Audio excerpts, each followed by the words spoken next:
भारत संघ पे आप सभी का स्वागत है। तो दोस्तों आज हम बात करेंगे आरक्षण पर, जिसको रिजर्वेशन भी कहते हैं। अब दोस्तों आरक्षण क्या है इस पर तो मैं बहुत ज़्यादा नहीं बोलना चाहूँगा, क्योंकि हम सभी जानते हैं और हम सभी काफ़ी इमोशनल भी हैं, भले फॉर में हो या अगेंस्ट में हो। इसीलिए क्योंकि हम इतने इमोशनल हैं, हर इंडियन इसको लेकर इतना इमोशनल है, इसीलिए हर पॉलिटिकल पार्टी जब भी ऑपोजिशन में रहती है वो इसको लेकर नए नए वादे करती रहती है कि इतना परसेंटेज दे देंगे, उतना परसेंटेज दे देंगे। पर दोस्तों मुझे ऐसा लगता है कि आरक्षण का मामला ब्लैक या व्हाइट नहीं है, काफी पेचीदा मामला है, उसको हम ग्रे कह सकते हैं। क्योंकि फॉर के भी काफी पॉइंट सही हैं और अगेंस्ट के भी काफी पॉइंट सही हैं। तो हम सबसे पहले तो ये देख लेते हैं कि फॉर और अगेंस्ट में बातें क्या क्या बोली जाती हैं और जो कि सही है।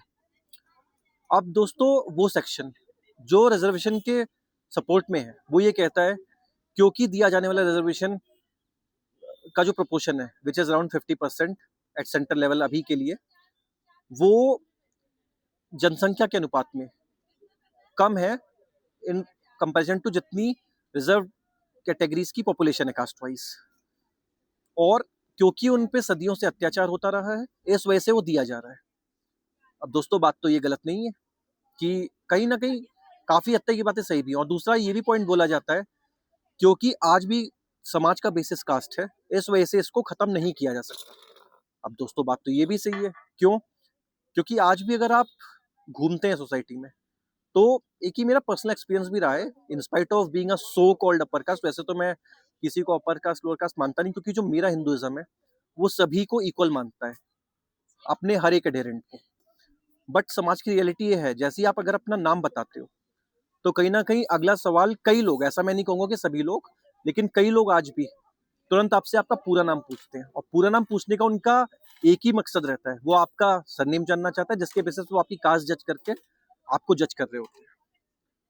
तो अब अगर बेसिस अगर आज भी कास्ट है तो हम ये कैसे कह सकते हैं कि सोसाइटी पूरी तरीके से कास्टलेस हो चुकी है और रिजर्वेशन को इसलिए खत्म कर दें? तो बेसिस तो है। अब दोस्तों बात करेंगे उन लोगों की जो इसके अगेंस्ट में है। तो दोस्तों जो लोग अगेंस्ट में हैं वो ये बोलते हैं कि आरक्षण कई बार किसी को कम नंबरों पे सीट्स दिलवा देता है। अब बात तो ये भी सही है, क्योंकि सही बात है। जिन नंबरों पे आईआईटी या नीट जैसे एग्जाम में एक जनरल कैटेगरी का कैंडिडेट कॉलेज पहुंचने की सोच भी नहीं सकता, उन नंबरों पे एक रिजर्व कैटेगरी का कैंडिडेट अच्छे कॉलेज में पहुंच जाता है। यूपीएससी सिविल सर्विसेज जैसे एग्जाम में भी एक रिजर्व कैटेगरी कैंडिडेट जितने मार्क्स पे या रैंक पे आईएएस या आईपीएस जैसी प्रीमियम सर्विस में पहुंच जाता है, उतने मार्क्स पे अक्सर जनरल कैटेगरी का कैंडिडेट लिस्ट में अपनी जगह भी नहीं बना पाता। तो बात तो ये भी सही है। फिर दूसरा जो पॉइंट बोला जाता है, आरक्षण से डिपार्टमेंट की एफिशिएंसीज घटती हैं। अब बात तो ये भी सही है, क्योंकि सरदार पटेल ने भी जब आरक्षण पे अंबेडकर से बात करते हुए जो अपना पक्ष रखा तो यही रखा था कि अगर ऊंचे पदों पे भी अगर आरक्षण देंगे तो गवर्नमेंट डिपार्टमेंट्स की एफिशिएंसीज घटेंगी।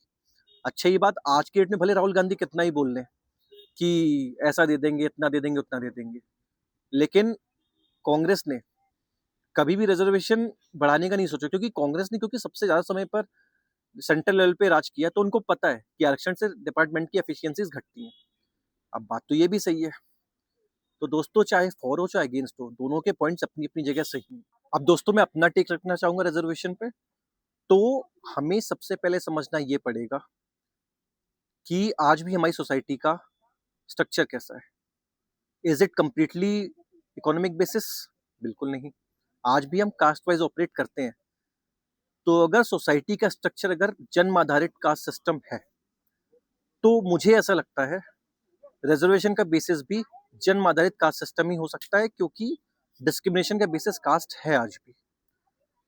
पर साथ ही साथ हमें ये भी समझना पड़ेगा कि रिजर्वेशन का बेनिफिट मिल किसको रहा है। दोस्तों अक्सर देखने को ये मिलता है कि रिजर्व कैटेगरीज के रिजर्वेशन का प्रॉफिट उन लोगों को मिल रहा है जो रिजर्व कैटेगरीज में कहीं ना कहीं अच्छी फाइनेंशियल कंडीशंस में है, जिसको एक्चुअली मिलना चाहिए, जो वाकई में डिस्क्रिमिनेशन फेस कर रहा है in society in particular categories का, उसको तो मिल ही नहीं रहा है। तो मुझे ऐसा लगता है कि दिया तो कास्ट के बेसिस पे जाना चाहिए, लेकिन वो लोग जो एक बार प्रॉफिट उठा चुके हैं, रिजर्वेशन का फायदा उठा चुके हैं, उन फैमिलीज में एटलीस्ट अगली 2 जनरेशन तक रिजर्वेशन नहीं दिया जाना चाहिए। उनको निकाल के जनरल कैटेगरी में डाल देना चाहिए, और जिससे रिजर्वेशन के जो एक्चुअली बेनिफिशियरीज होने चाहिए, रिजर्व कैटेगरीज के वो लोग जो डिस्क्रिमिनेशन फेस कर रहे हैं, उनको रिजर्वेशन का बेनिफिट मिले और वो भी आगे बढ़े। दोस्तों, रिजर्वेशन कास्ट वाइज इसलिए जरूरी है क्योंकि हमारा देश आगे तब बढ़ेगा, विश्वगुरु तब बनेगा जब देश के हर तबके का रिप्रेजेंटेशन हर प्रोग्रेस में रहेगा। और अभी के लिए एटलीस्ट ये बेसिस कास्ट है तो रिजर्वेशन कास्ट वाइज होना चाहिए। लेकिन वही बात आ गई कि इनको निकाल के जनरल में डालना चाहिए। अब इसमें राहुल गांधी जैसे लोगों की बातों को तो बिल्कुल दरकिनार किया जाना चाहिए कि रिजर्वेशन जनसंख्या के अनुपात में दे देंगे, क्योंकि अगर जनसंख्या अनुपात में रिजर्वेशन देने की बात आएगी तो फिर बात ये भी आएगी कि रिजर्व कैटेगरी में कौन कौन फायदा उठा पा रहे हैं।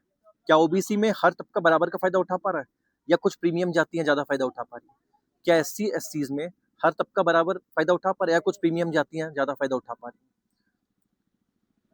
तो ऐसे तो अगर देने बैठे तो फिर तो रिजर्व कैटेगरी में मुझे लगता है कि ऐसी जाति है जिनकी पॉपुलेशन में भी अराउंड 5%, तो वो रिजर्वेशन का फायदा 20% तक उठा लेती हैं।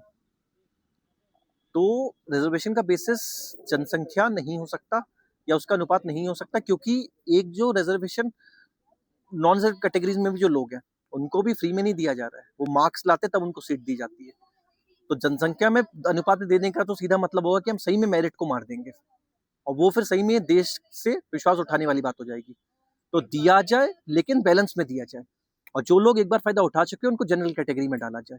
और पॉपुलेशन और इन सब के बावजूद रिजर्वेशन कभी भी 50% क्रॉस नहीं होना चाहिए, ये भी हमें समझना पड़ेगा।